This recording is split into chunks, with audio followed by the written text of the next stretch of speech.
Hello and welcome to the third episode of the event provided for you by the soft skills team of the global EPAM BA community called Let's Ask Expert. It is the event during which we have an amazing opportunity to talk with experts on various different topics. We had the first episode dedicated to the power of public speaking, the second episode dedicated to the assertiveness. Now, as EPAM is going through the Cultural Awareness Week, we have the third topic aligned with that, which actually is a nice coincidence because it is actually you, the audience, who is voting for the topic to be covered on the session. And at the end of today's session also, you will be asked to provide, I will share with you the link to the Mentimeter in the end, which soft skill would you like to have covered in the next episode in 1 month time from now. But today, the third episode, my name is Mazurek, I'll be your host of this episode, is dedicated to the topic of cross-cultural communication, because we do live in a global village. And joining me today, we have three amazing experts who have the chance to introduce themselves just in a second. So just as a brief recap of what was the voting on the second episode, among the topics that you had the possibility to vote on: motivation, cross-cultural differences, confidence, adaptability, and self-management. The cross-cultural communication was identified as the #1 topic. That said, without further ado, let me invite and introduce you the speakers, the experts that we have joining the session today. So starting with, Liv, would you like to introduce yourself to our event? Sure, of course. Hello, everyone. Thank you for having me in the session. Let me introduce myself. My name is Liv Chi. I'm based in EPAM, China, in Shenzhen City. Shenzhen is very close to Hong Kong. I have been working in the IT industry for more than 20 years, and I have been in EPAM for more than 10 years. So in my background, most of my work related to business analysis, project management, and also people management. During my years in the EPAM, that I focus more on the business analysis. So I'm one of the first few BAs in EPAM APAC, especially in EPAM China. And later on, we've grown the team from 3 BAs in Asia to now we have more than 60 BAs in different countries in Asia. So my role in the projects, including the business analyst, team leads, scrum master, project managers, and I'm also responsible for all the BA practice in the Asia, East, and Pacific countries. I'm now acting as the AEP BA discipline head, and also I'm helping on a lot of pre-sales with our clients in the Asia countries. So that would be a short introduction of myself, and happy to join the session and to share my experience with you. And we are super happy to have you here with us today. Also, we are joined today by Alberto Saldana. So Alberto, welcome to the session. A couple of words about yourself. Thank you, Jan. Happy to be again in one of those sessions. I'm from Mexico. My title is Business Analysis Manager 2. I'm from Monterrey, Mexico, which is at the very north of the Mexico country, and it's very near to the border with the US. I have been at EPAM for 8 years, but overall I have 18 years of experience in the IT world, mostly performing business analysis in the very beginning. Currently, I am engineering manager and delivery manager in projects. Currently in Latin America, I am the DPBA head as well as the accessibility leader, which is a new practice which was created in Latin America. I have been spending most of the time at EPAM on e-commerce projects. And well, I have been on the global mentoring programs for 7 years at EPAM. So I have been on the managers mentoring program, on the BA mentors program, leadership programs, resource management program. So has been a very good journey for me, and I'm really glad I'm here to talk just a little bit about the Latin American culture, how to approach Latin Americans, how to work with Latin Americans, and very happy to answer questions if you have, guys. So thank you. And thank you for being with us. Actually, fun fact, the way how I came across Alberto was I was his mentor during the technical interviewing program. So we met through mentoring. And then later on, years into the future, Alberto was my mentor in the global BA mentoring, no, sorry, not global BA, the managerial mentoring program. So, we are joined and bound together by mentoring. And we also have today with us Andrzej Zdan-Michajlowicz. So Andrzej, welcome to the session with us. Thank you, Jan. I'm afraid for some reason I cannot use my camera today, and I'm really upset because I'm wearing a Polish national costume shirt, and nobody can see it. So I'm afraid Oh you're stuck with no! my voice. Yes, sad. Opochinski, just out of a matter of interest. Yes. So apologies. Uh, I can say a few words about myself if you like. My name is Andrzej. I'm actually British, as you can see from the flag, and the reason I'm in Poland is because I'm back in the country where people can pronounce my name. In Britain, they couldn't. So I've been in Poland for 2 years. I came over from Belarus, and before that, I was in Albania. And I've worked with EPAM for 7 years as a soft skills trainer.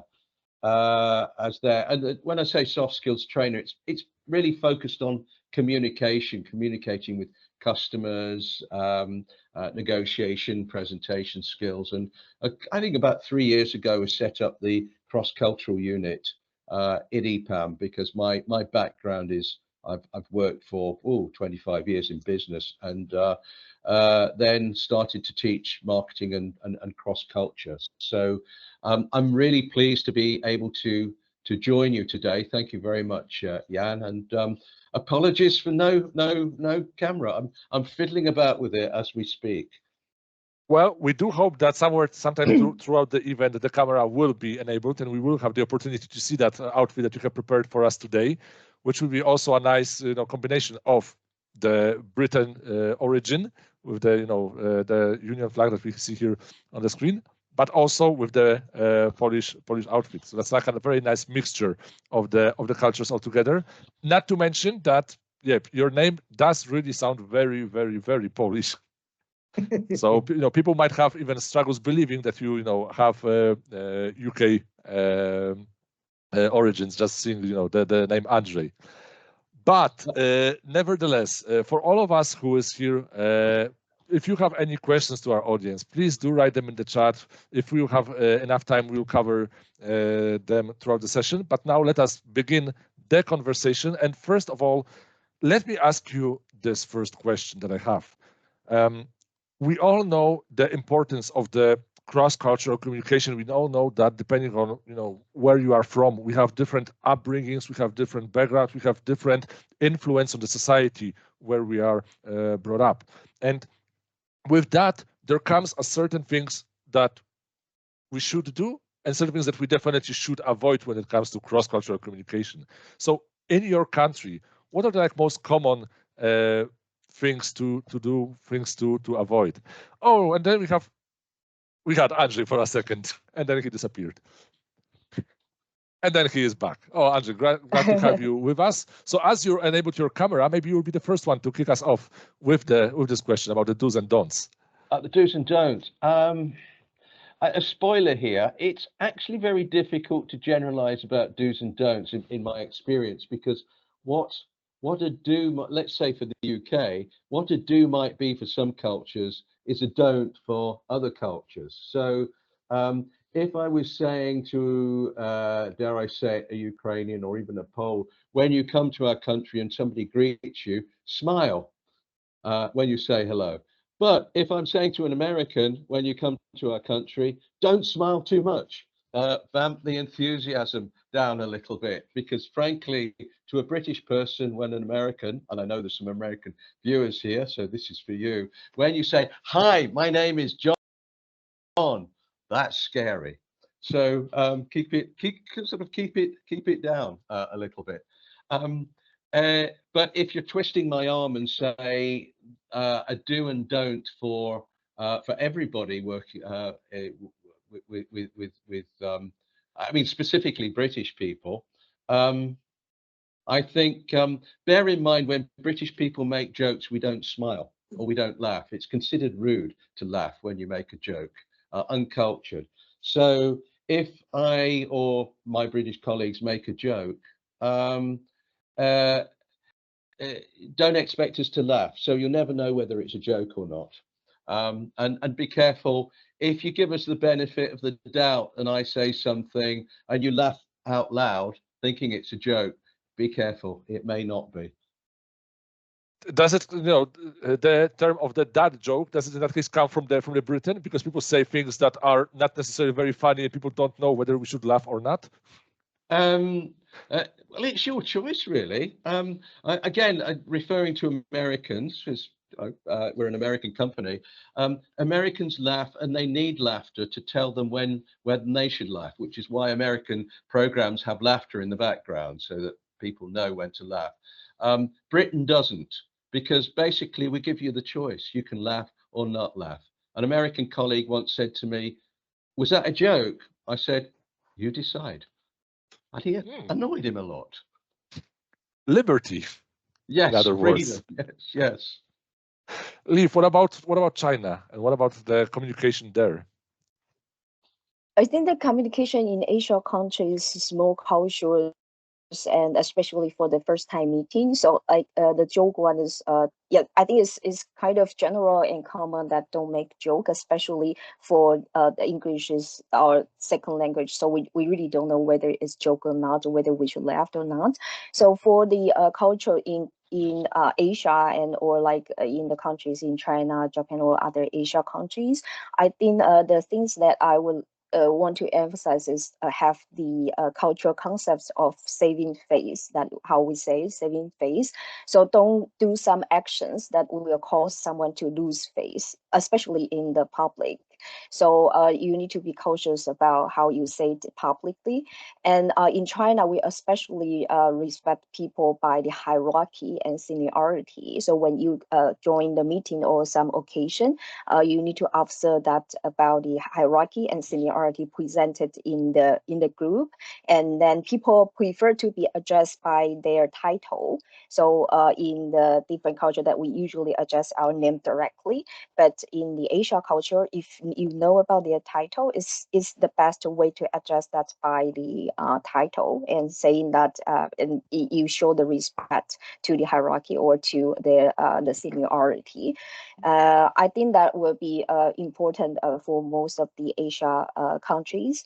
And when we do business, that we especially emphasize the relationship. So we want to build a relationship first. It's not going to rush in business communication. We want to first to have some small talk, or to have some casual meet up before we run into the business conversation. So to building up the personal relationship is especially very important for Asia country. And I even noticed that there is a word in Chinese to representative the relationship in English is called 关系. So it means that it's very important you have a good relationship before you run into any business communication. So in Asia country, be cautious on their seniority. And then when you want to have the conversation, just to address them by their title, so that you will show your respect in those conversations. So in that case, for me to establish a good relationship with you, I should refer to you by your job title and say, instead of hello Liv, I should say hello senior business analyst manager. Yes, especially in the meeting, and you said hello senior manager, and then we'll be okay. Yeah, I know that you know about my role, and then probably by the time you can start to find out that if I am the decision maker during whole the conversation, and during the whole time that if you can continue to show your respect by the title, that people will feel that they are being respected, and then they could give you more. They will be. It's more appropriate to do that instead of saying hello Liv. And in that case, it's kind of similar like addressing the Queen of the United Kingdom, saying Your Highness, and then ma'am every second time, right? So that could be the case. Alberto, what about Mexico? Well, I'm hearing my colleagues, and it's kind of different. I mean, Latin America, it's a way informal. I mean, it's during meetings, it's just we just approach each other by your name. Hey Jan, hi Liv, hey Andrzej. So there's no titles, there is no hierarchy in that place. We respect each other, of course. We respect the hierarchies in decision making. But when we approach someone that we don't know or someone we just met, it's just like by the name.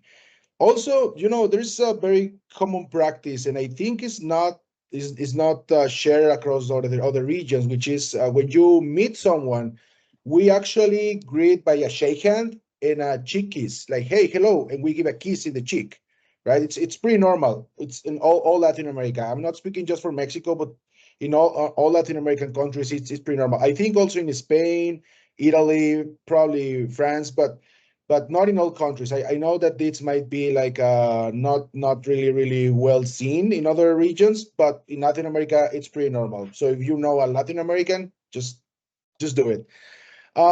In other hand, so during the pandemic times, instead of shaking hands, we used to have, the fist punch, right? Like, hey, hello.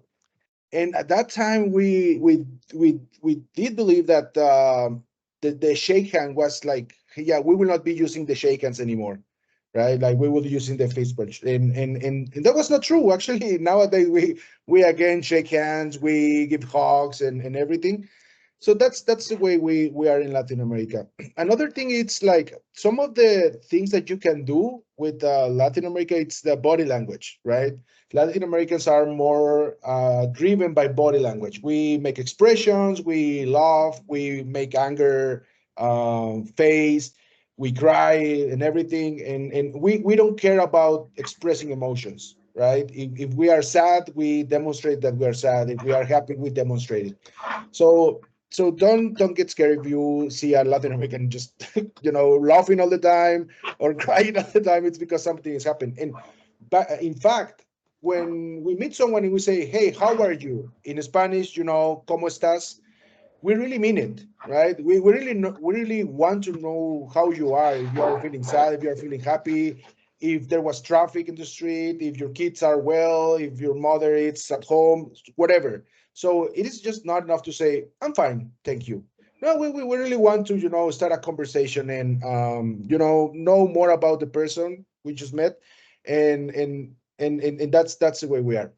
What you should not do, it's to rush conversations. We are really slow, especially like understanding English, because there is British English, Polish English, Chinese English, and maybe in meetings, in professional meetings, it's hard to understand what's the meaning.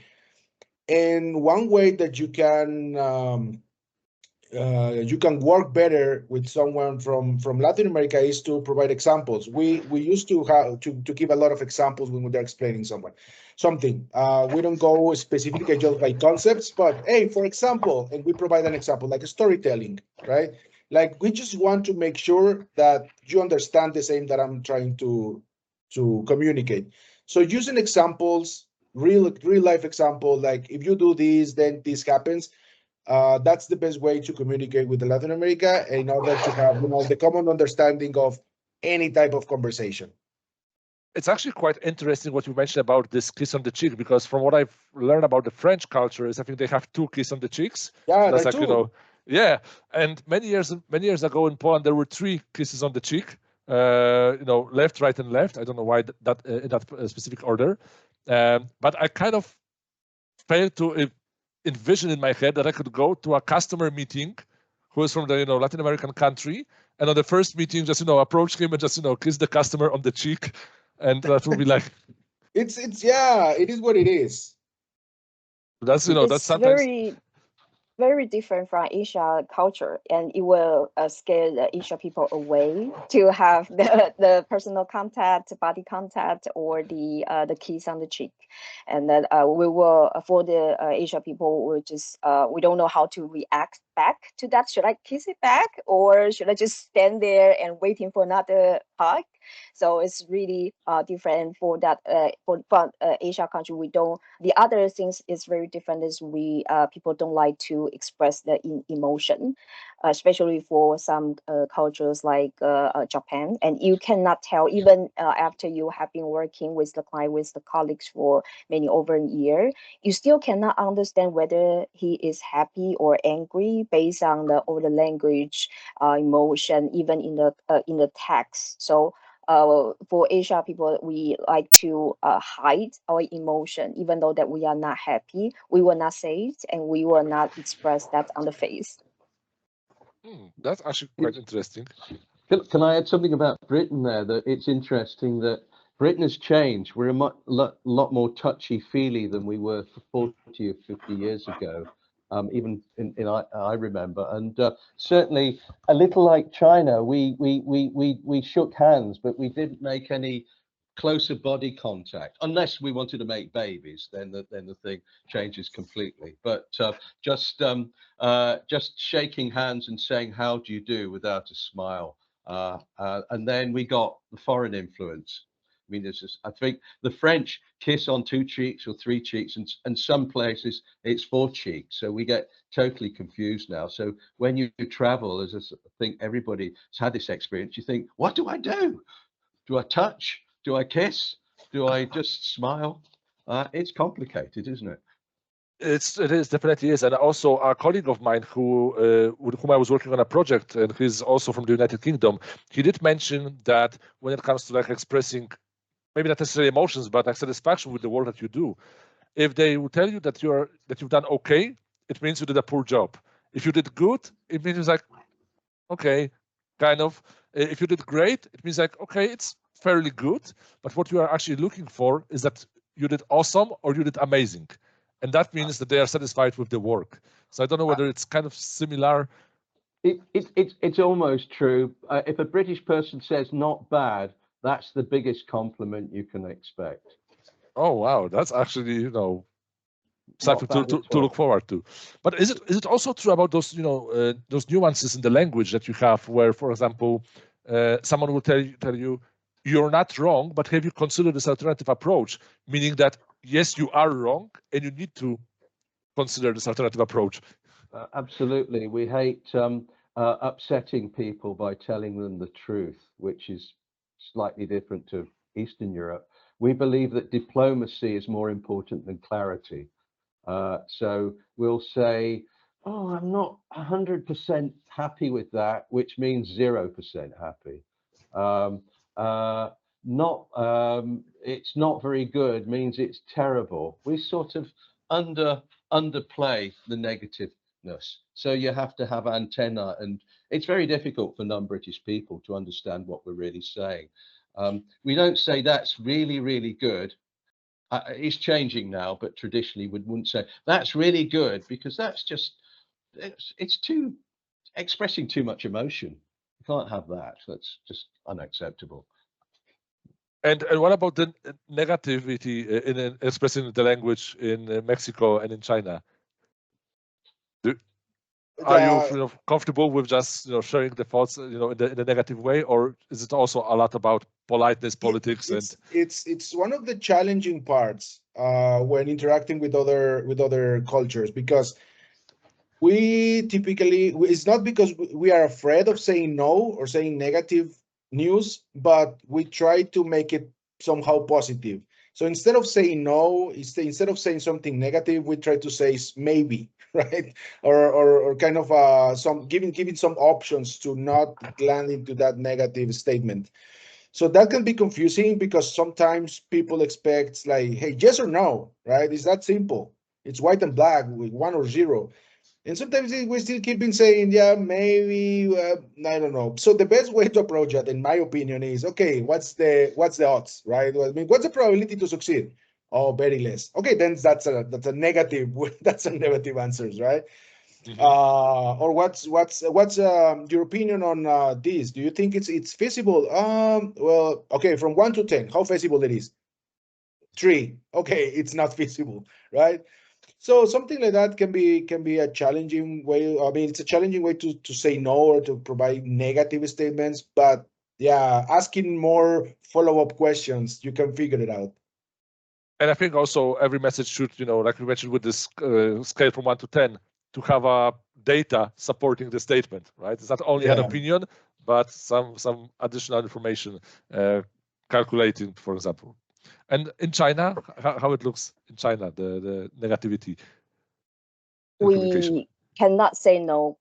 Yes, we don't like indirect, and we like indirect way of saying no. So it's difficult to say no or to express any negative message to the clients. So in our real case in the project, we got a lot of escalation from the clients to our BA because they say no to their change request to directly in the meeting, and then especially in the public meeting. So whatever they say, we will say, okay, we will take notes, and then we will think about that and get back to you. So it's basically that you can think about everything and get back to them later. Then they will feel, okay, you really take into consideration of my opinion. But even though that we did nothing, and then we will come back with the same, but it just takes some time, and then just let him know that I hear you, and then I will take very serious of your feedback, and I will think again, but later we come back with the same suggestions. So just avoid of directly saying no, or you are incorrect, and or anything to push back. So it's very, very difficult, especially for the clients in China or for in other countries. And for example, like in Japan, that you will encounter a situation that the client will never say yes, even though that we discussed with them, we need the sign-off process on the requirements, but they never come back with anything saying, yes, this is correct. So how we do it, we will share with them and then tell them in the very detailed way, this is how we are going to do that. And then we will say that if you have anything that you want to provide feedback, just let us know. But we never ask them to say yes, because they never say yes to us. And I think that's because that for saying yes, or it means that you are making a decision. And by making a decision, it means that you have to be responsible for whatever it happens later. So they will avoid to say a very, very firm decision as yes. They will just say silent, it means yes. If they don't say no, it's probably yes. But the risk is they may come back a bit late and then say, okay, I think that's this still something that I want to change. And then we say, okay, we will take that into consideration and then get back to you later. So it's very difficult that we need to be very cautious on all the communication with our clients. And then we need to let them know that we are taking all feedback you have, and then we will come back to you with some options. You always have your choice, and we will never say no to you. And sometimes in the meeting, we will encounter a situation that the clients are silent. So you ask questions, they are silent. They don't give any feedback. So you cannot tell their emotion, whether they like it or not, but just keep it silent for a while. So and also in the case like Alberto mentioned, that give us 1 to 10, it's actually not working in the. They will feel that you are forcing me to give you something. I don't want to give you anything, even though the number like 1 or 10. And they will not give you anything. They will say that, well, it's just like that, and let's do it. And then it's very hard to get a confirmed message from the clients. So we just try and saying that are you happy with that? Okay, then we go to the next step, and then we continue to do this loop.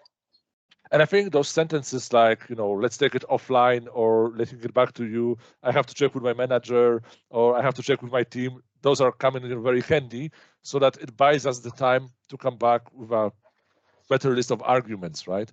And I think also when it comes to this decision making, I don't know how it is in your countries, but for example, when I go to the doctor in Poland, very few doctors will tell you, it's this, let's treat you for this. They say, it might be this, let's see what will happen, right? Like they don't want to take the risk of the decision that, if they will be incorrect, because, there might be various different consequences of that. So they just prefer to play it safe, right? And we've all been working with various different countries, customers from various different countries from all over the world. And I was wondering, what were the obstacles in your career that you have encountered, and how do you manage to overcome them when it comes to dealing with customers from maybe different country or even different culture altogether? So maybe Andrzej, maybe you can start. Yeah, it's an interesting question, and I've got a massive amount of information in my head, because I started dealing with different cultures really from in the mid-80s when I started working internationally. But I have to say, I was born in England and brought up in Ireland, and even then I had cross-cultural problems. People would come up to me at school and say, "Hi, my name's John," what's your name? And being English, I'd say, whoa, whoa, whoa, wait a minute, we haven't been formally introduced yet. So, I've been making cultural mistakes all my life. The biggest obstacles, I have to say, are the mistakes that I made that I wasn't aware that they were mistakes. So, I was in Belarus for 6 years, and people are so polite in Belarus that they didn't tell me that I was making a mistake. So, I think Alberto mentioned, how are you?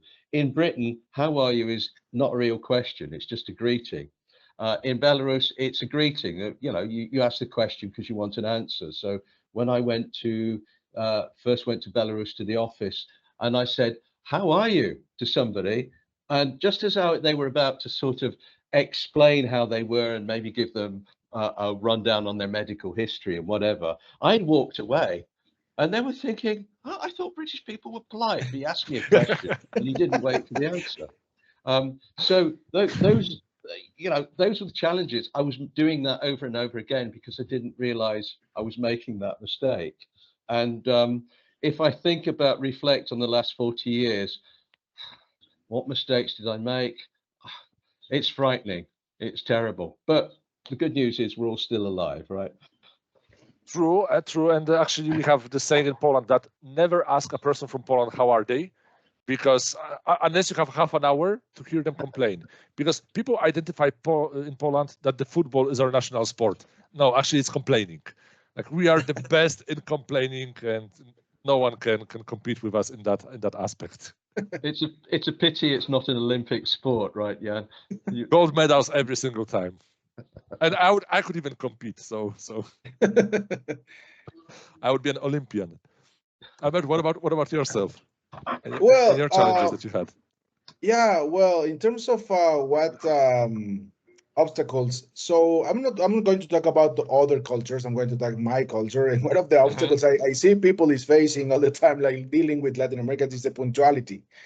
If you say, Alberto, it's at 2:00, most of the time I will reach out to you at 2:30 or 2:15. So in some other cultures, punctuality, it's a very strict matter of formality, right? In Latin America as well, but the thing is, people doesn't follow it.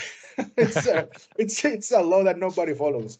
So that's one of the things, right? So be aware that when you're dealing with Latin American people, it's not because people wants to be late or they don't respect your time. It's just because if you have 15 minutes, why not, right? Or when the meeting starts, or when you are in an important meeting, spending 5 to 10 minutes just talking about the weather, talking about football, talking about news, it's pretty common, and that can be not well seen by other cultures, saying, hey, you're wasting my time. I need to go straight to the point I want to touch during the meeting.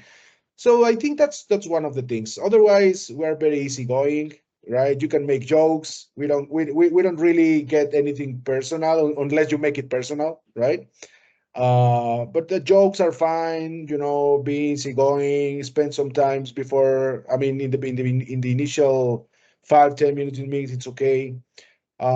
We actually are adopting a culture. I don't know if it's in globally, but we're adopting a practice saying if the meeting is at 2, the rule is we will start at 2:05, giving the audience or the attendees to go to the bathroom, grab some coffee, take some glass of water, or whatever they need to do between meetings, right? Because we are just jumping one meeting to another, and we're not finishing one and we're starting another one, and starting at 5 after we're adopting that practice, and I think it's okay. I mean, we have more time than life, so Yeah, so we kind of do similar. We just finish 5 minutes earlier, just to like have this deadline that, oh, we need to finish exactly to have this 5 minutes before the next meeting.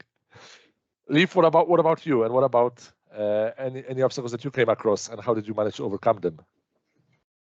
I think for in the Asia countries that I will see something is very basic, but really will happen as an obstacles is about language barriers. So when we work as a cross-cultural team, that we all speak in English, but for many of the Asia countries, the colleagues in Asia countries, that they are afraid of speaking languages, especially speaking English. So we often find that the client will prefer the BA to speak the local languages with them and then translate with other people in English. But even though they're within our conversation in English, and sometimes we will find out that we all communicate in English, but it's difficult to understand each other. The reason why is if we want to express something, and then we probably will first check about the words we want to use in our sentence, and then ended up the sentence itself is difficult to understand. You know each word, but you don't understand how they put it together. So a language barrier becomes that obstacles for our communication in Asia. So I would usually suggest that if we communicate with our clients in Asia, that we try to speak slowly in English, and then we try to use simple language, not to use too fancy language in English, just very simple word to describe that. And more importantly is you can put it into a written form, because most of our colleagues, people in Asia, that they prefer read in the written form in English, but more than speaking, because for speaking we need to catch up the message immediately. But in the written form, we can go back to check and then to confirm again whether this is what I understood with other colleagues, and then come back later.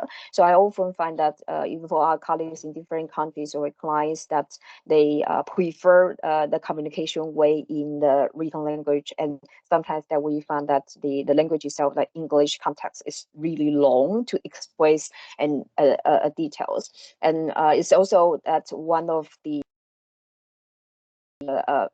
advantage that I see from our own business analysts, that when we want to communicate in English, that we try to put a lot of information in a very detailed way to our client. And then we even receive the complaints from the client saying that I don't want to read your email because your email is too long. But for our colleagues, I want to explain the things in a very detailed way. I'm trying to find the better language to explain that. So I think that for the language barrier that it exists in many Asia countries, because that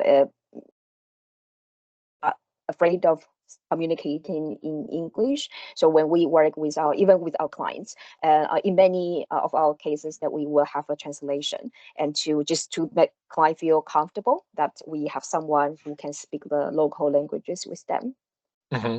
And I think also you've mentioned about speaking English among different countries in the Asian countries, but I think it's Oscar Wilde's line when he, and to quote him, he said, "Britain and America are two countries separated by the common language," meaning that despite the fact they both use the English language altogether, they pronounce words different way, and even they cannot understand themselves, despite the fact, the things.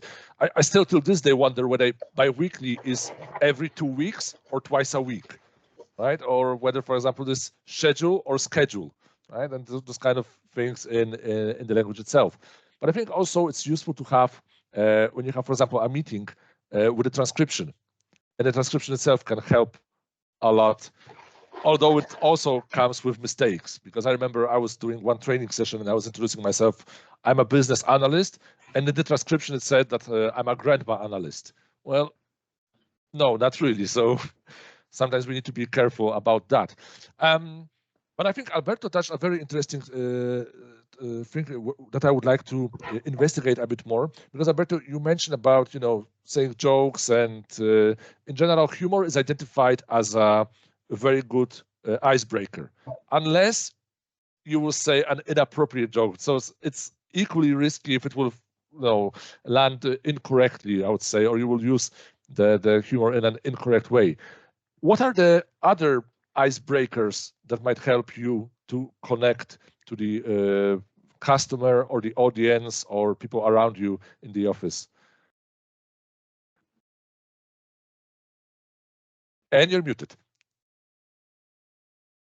Talking about jokes and very quick. So there is now a kind of comedy called stand-up comedy, right? And making jokes about myself is the best way to ice breaking. Is I'm gonna make a joke that offends me, right? So that way people can laugh about me and not about. I mean, I will not take a risk of offending someone else, right? So I think that's a good like, hey, you know what? Oh, I'm late. I'm super lazy. Oh, this, excuse me about that. So that kind of thing is breaks the ice and makes the people more comfortable saying, hey, you know what? This person is easygoing. We can have an open conversation. This guy will not take anything personal or in a different way than just a normal conversation. So I think that's a good way of breaking ice, like making jokes about yourself. It's a good type. I don't know in China. Yeah, I cannot think of any jokes is appropriate in the business conversation. Yeah, I'm just thinking about that, and then even including the making joke of yourself, because when you in the business meeting you making joke of yourself will make the counterparty feel that you are not professional. You're not professional, and then people don't like the informal meetings, so we tend to put the meeting like in a very formal way. So I can think about that about the small talk is people in the Asia country like to talk about food, like because food is in different countries has their food. So if you say that I like which type of Chinese food, Japanese food, and then people could usually or can bring up this topic talking about the food itself. And the other tips is if you can learn a little bit about the language, like in Chinese we usually say ni hao as a hello, or say something in Japanese in the own language, that people will feel that even though that you didn't pronounce that correctly, you pronounce it a little bit weird. But I think it's a good point to start. Like when you say in Chinese, say ni hao, but it's like in different intonation and accent. But people will say, oh, you are speaking about Chinese. Then we can start all the conversation. And usually people say that is the only Chinese sentence I can say. But that's the talk will start, and people will feel that you learn something about the culture, especially. So like any language, you can learn about very simple one, and it's a very good start to start a conversation with the people in the country with some small language in the local language. That at least you try to build a connection, right? And just try to yeah, and it's kind of like funny because when you say the sentence in the local language, usually it will sound like very weird, and people will start laughing on that, and then or teach you something. So I think it's good to start the conversation. What about the UK? What are the good icebreakers there? And Andrzej, you're muted. Yeah, that was a terrific icebreaker, wasn't it? Icebreaker. To an extent, this sort of self-deprecating, critical, making jokes about yourself, as Alberto mentioned, I think that's acceptable, and I might even say it's a form of superiority, because it's like I'm so confident that I can afford to make jokes about myself, and the other thing is that during business meetings, we do sometimes intersperse serious matters with jokes, and that confuses some cultures. I think to an extent Polish, but more particularly German, where they like to compartmentalize. Right, we have a time for business, so we talk only business, and time for laughing, maybe later. I mean, the Germans have an expression, Geschäft ist Geschäft and Schnaps is Schnaps. So business is business, and drinking Schnaps is drinking Schnaps at a different time. But we kind of, in a horrible, complicated way, we mix the two. So we might make an ironic comment, for example. I remember sitting in a meeting, and it was raining, and I turned around. This was an international meeting, and I said, "Oh God, I can't stand the heat. It's so hot." And one person from a different culture looked at me and said, "No, it's raining. You're wrong." And I was thinking, you didn't get the joke. And he was thinking, you're stupid. It can be confusing, this sort of mixing of jokes and seriousness and the icebreakers. I don't know why we do it, actually, but we do. So you have been warned, everybody. So in that case, it seems that dealing with the British culture is so far the most difficult one, because you never know what to expect. You never know how to deal with people from the UK. Yeah, just when you think you know the rules, you're proved wrong by somebody doing something completely unexpected. I think that's my take on it. Other people dealing with the British might feel differently. When it comes to the aspect of public speaking and doing presentations, for example, do the customers or the audience in your countries prefer to have a lot of content on the slides, or just very few words, or just to have like a short message and straight to the point and quite formal? How it is in China and Asian countries? I think in the old days that everyone preferred that a lot of content on the slides, and it's because that people will feel that I can read it later, and then I can, if I don't understand you, especially when the meeting is running in English, if I don't understand you, then I appreciate that all the contents are on the PowerPoint, that I can read it later. It means that I would not leave anything. I will not missing any content. So we usually prefer that all the content is written in the PowerPoint. But these days, I think that is changing the way of joining the meeting, that people want to simplify the text on the presentation and focus on the people during the speaking. So I can see that it's changing now. What about the UK? Similar thing?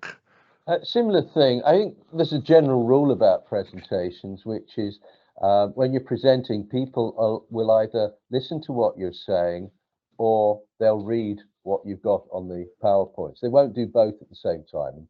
Particularly being a North European male, I can't multitask. So when we're presenting, we prefer people to listen to us. So we're going to put less information on. But I don't think that's true of many cultures. I think even in Poland, there's a sense, and tell me if I'm wrong, there's a sense that it's so important, I've got to put as much information in as possible because I don't want anybody to criticize me for leaving anything out. Alberto, what about the style of presentations in LATAM? Well, it depends. Sometimes it depends of the person's style, right? It varies. I cannot say it's just a common way of doing it, but again, if you want people to pay attention to you and what you are saying, the storytelling is the best way, right? I mean, that's in my own experience. That's why I have been practicing the most. That's what I'm kind of training myself and training my teammates to do a lot of storytelling, because that is more interesting, that is more engaging with the audience, rather than putting a bunch of text in the screen. There might be people who really likes to learn to read. I don't. That's a joke myself. Sorry. And I don't like to read just presentations with a lot of text. I'm more visual, and even if there is a visuals in the presentation, I really like the person to explain me with examples and with more in a more interesting way what they're saying. So I think that's a matter of styles and matter of what fits most to you. If you are not so talkative, or if you are not so easygoing person and you just want to repeat and learn by heart what you are going to say, that's fine. I mean, that's your style. Just learn whatever you're going to say it as a robot, and that's fine. I mean, but make sure that the message is well transmitted, it's understood, right? Just talking about for 10 or 15 minutes in a row without any pause, without asking the audience, hey, any question? Do you get it? Let me give you an example. Then you will not be sure if the message is well understood. This is also something that Liv mentioned, Senior Business Analysis Manager mentioned a bit earlier, where she mentioned about the fact that, I remember I was doing a training for senior managers, directors, and senior directors, and I ask a question to the audience and there is silence. And I didn't know whether they are present in the meeting or not, whether they are still with me or not. And that was like, for me, as a presenter, as a trainer, raising my stress levels quite a bit. And so now I know that silence is a good thing going forward. I also want to add, it reminds me of a situation that happened in Asia countries, especially in China, and I'm also interested to know whether it's similar to other countries. So in China, we tend to have a lot of meetings. People like to have meetings, especially for managers. They like to use the meetings to understand the status, and so they will ask people to update status during the meeting. So we have a lot of, in many countries, in many companies, not in EPAM, so because we have effective meetings in most of our meetings EPAM, but I know that in many of companies in China that managers like to have meetings in order to kind of show the authority, and then I like to have my team join together and update the status to me, or I like to have a long meetings that I want to express a lot of things from myself to my team. So people will have many meetings, so then they will not pay attention to the details of meetings. So you will find that Asian people like to multitask, because they are, even now they are in a meeting, but they are still working on something else. So in this case, they will ask for a summary or the presentation in detail. They will say, usually people will ask that, can you send me the presentation deck of the meeting, or can you send me the information summarize anything at the meeting? That's because they are not listening at all.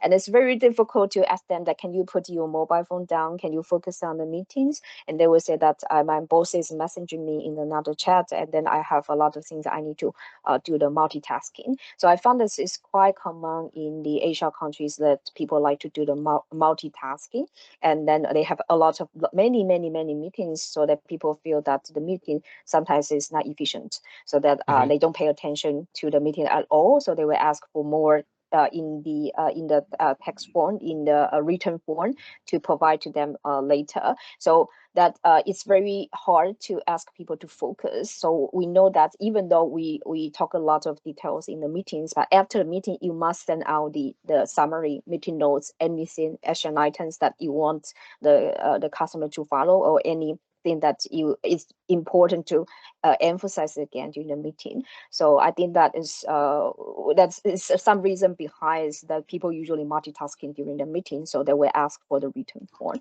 So I'm also interested to know that whether it's similar case in the other countries. So sometimes when you see that people have the camera enabled, you can see whether someone is typing, someone is reading, someone is distracted with something else, right? Many years ago at EPAM, there was this program called Go to Training or Go to Webinar, where as a trainer you saw which participant had the training in focus and which had some other application in focus on their computer. And that was kind of interesting thing, because then you could, for example, say that if, I don't know, Alberto has the yellow icon and the green icon next to his name, I could tell an anecdote on a story using the name Alberto, just on a completely random topic. And suddenly Alberto hears his name, he rejoins the meeting, and suddenly I see the change of icon from orange to green. But I think also a very important aspect, what Natalia mentioned in the chat, that we need to remember that there is exceptions from the rules, but at the same time the stereotypes and the main principles are taken from somewhere, right? So of course there are exceptions from the rules, and we need to be open-minded to the fact that there are also other cases and other situations.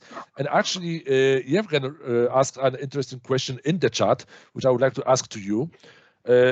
What about late hours and reaching to people over the weekend? Is it acceptable in your countries, or is the work-life balance really a very much important, very much respected thing?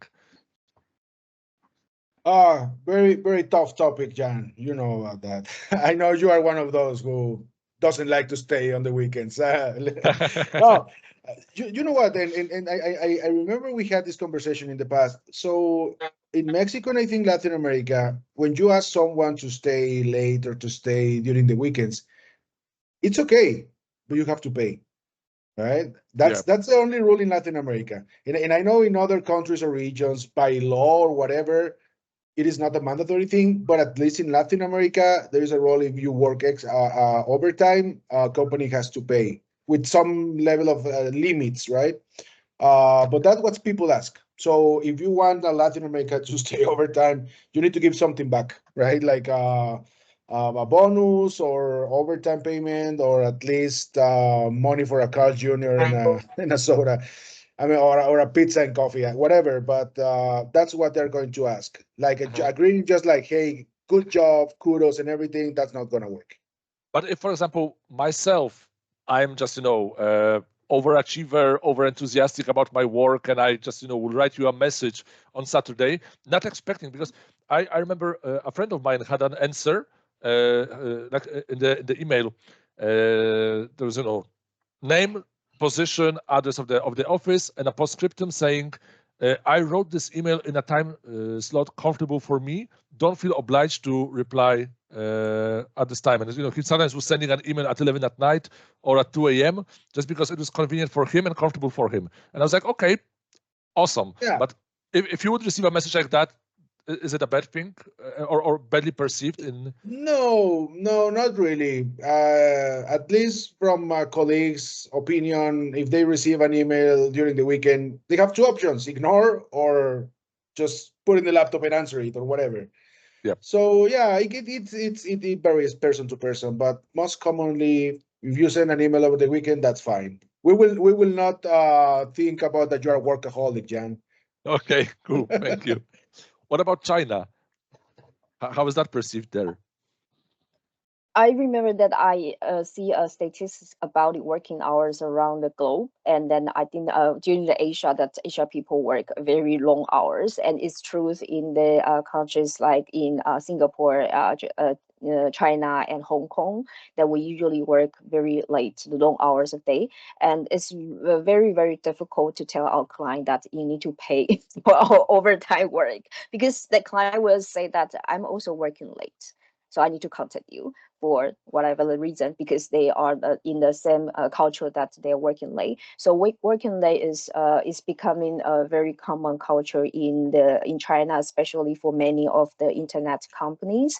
And then we even create the word called 996, means that we work from 9 to 9, 6 days a week. So it's very common and usually we ask each other that, did you work 996? And then someone will say that I work 007. It means 12. It means that yes, it's like every minute they work. So we don't like it, but it's acceptable to reach out to people that on the non-working hours. And then for the people who have been to reach out, that we usually will respond, even though that you are on vacation, you are on your off time working, that usually we will respond to the message. And especially with the new technology like instant messages. And then once we join the project, especially with the customers in China, that we will have a group chat together. It's not on Teams, it's on our mobile phone. So that it means that the customer will send you a message, whatever they like. It could be in the midnight, and then and even in many of the company, they will expect that the person receive the message to respond immediately. And sometimes even with a chat group, that the managers, like with the hierarchy, managers send some messages, and then you need to respond like, I receive, I noted, to mean to say that I see your messages, even though that it's nothing related to your work, but just your manager want to say something. So you need to respond to their message quickly. It's because of the technology that people can contact anyone and anytime, even though that is not on the official communication channel like emails and Teams. And we have other instant messaging tools that your client can reach out to you anytime. So it caused the issues for our the late working hours. But in general, that the people will tend to accept this situation. And I just, when I was organizing this event, I, thought that it would be really great to have you as an expert here. But at the same time, I felt very bad internally, thinking that it's such a late hour in your location. And I was like thinking, can I even ask you to be a member of this event, right? But yeah, but yes, Yeah, we are very happy, and we know that when we work with our colleagues and our clients in different countries, that we will need to have the balance of our working hours. But how we do it to reduce the strains is sometimes we will work a little bit late in the morning if we have meetings at night. So we will shift it a little bit late to start in the morning. Mm-hmm. And as I see, Alberto, you mentioned that you need to drop from the meeting. So thank you so much for being here with us and for sharing your insights to this meeting. If you have questions to me about the Latin American culture, just feel free to reach me out. I will be happy to help. And network and just have a conversation, right? Bye. Bye, Alberto. See you soon. Andrzej, you are the last one to answer this question, actually. About working overtime. And about replying to messages late or receiving messages late. Yeah, I think we have to just in Britain we would distinguish between whether we volunteer to answer the emails at 10 o'clock or whether we're told to. If we're told to do something that's outside our contract, we'll say no. I won't, because it's against our rights and we feel we're exploited. And it's like British people have got a sort of radar about being exploited by the bosses. On the other hand, if we choose to do it, that's perfectly okay. But we're still thinking, I'm going over and beyond what I'm expected to do and what's in the contract. So there's still a feeling of I'm doing them a big favor. So we'll do it, but we'll do it because we choose to do it, not because we've been told to do it, I think. As we run out of time today I still have hundreds of questions that I would like to ask you, and I would love to continue. However, I would also I shared with you the link in the chat to Mentimeter, because I would like to cover I would like to know which topic to cover in the next event. So if you can divide a moment of your time to provide the voting so that we know which topic to cover next month, that would be great. In the meantime, Andrzej, leave any last words for our audience, any suggestions, anything we can do to foster cross-cultural communication? After you. I think that it will be a little bit tricky to if we have the chance to work with our clients in Asia, and I will suggest that to understand a little bit the cultural background, and also for most of the Asia culture that people is not. We don't like to speak a lot. So you'll find that in many meetings, if you ask that any questions and comments, and usually it's very silent. And it doesn't mean that people are not listening or not appreciating of your sharing, but it means that just people, they don't like to express the emotion and tend to be quite quiet or silent in most of the public events. So if you have the chance, don't get demotivated because the audience are silent.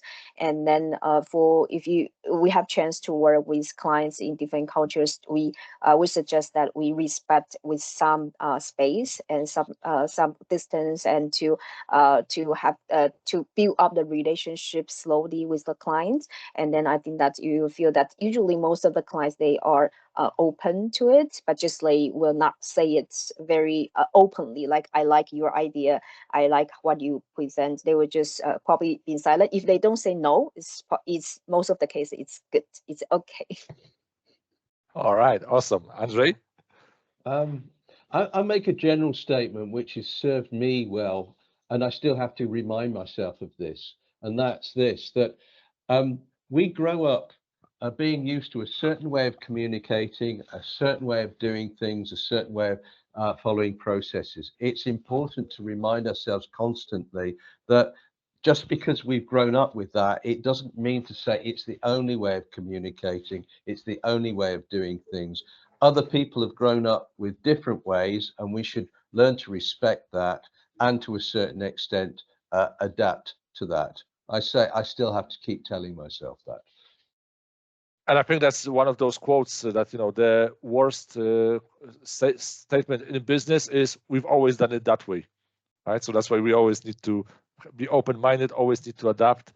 Adaptability actually received two votes for the next topic, but I think with majority of votes on the topic of motivation, that will be the topic of the next event regarding the Let's Ask Experts session. For now, let me thank you, Andrzej. Let me thank you, Senior Business Analysis Manager, for joining today's meeting, for being an expert and answering the questions. It has been an amazing pleasure and a privilege to be the host of this event. I do hope to work with you more in the future, cooperate with you more, and what can I say? Thank you from the bottom of my heart for being here with us today. It's been a pleasure. Thank you. Thank you. A good one.